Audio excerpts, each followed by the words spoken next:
this little patch, this is, well, our people, our Menang people have been working, living, giving birth and dying in these little patches for thousands and thousands of years. Just 200 years ago, just 200 years ago, this place, just down a little bit further, there was a beautiful wetland where we now have a sporting complex. That was a belia, a wetlands. We had turtle in there. We had lots of animals getting drawn into there, from kangaroos, wallabies, emu, possums. And down on the slopes there, we have this beautiful, really soft sand.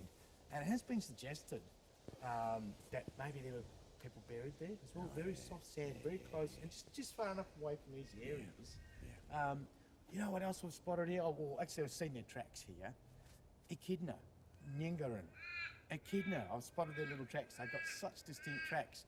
Just a little bit further down, they've been working. Wow. And racehorse goanna, the Carda. The Carda. Yeah, exactly. They're here as well. They're using these termite mounds for nesting. You know, what you're saying to me, Larry, is you're building in me an awareness that places like this should be sacred.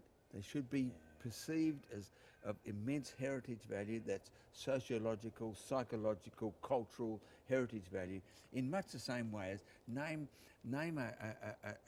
well, for example, if we think about St John's Church in the centre of Albany, can you imagine the outcry if we decided to expand the road or to build a car park Put it through the middle of the church, exactly. It's not possible.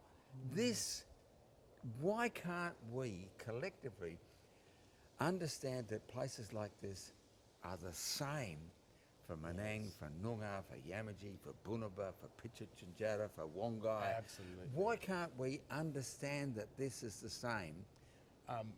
We had a chat before about what reconciliation means. Yes.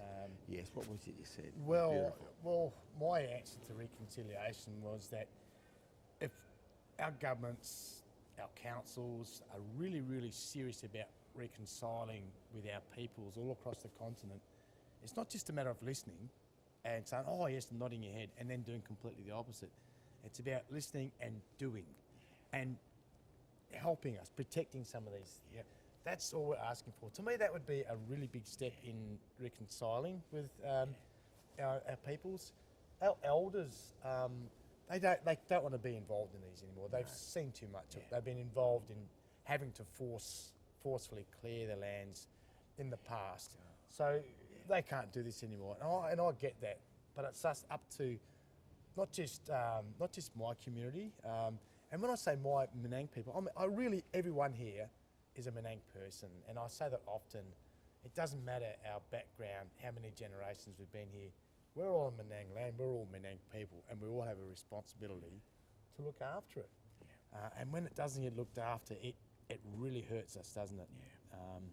We need to preserve this little patch for our children, their children, and so on. And this could be a really big step.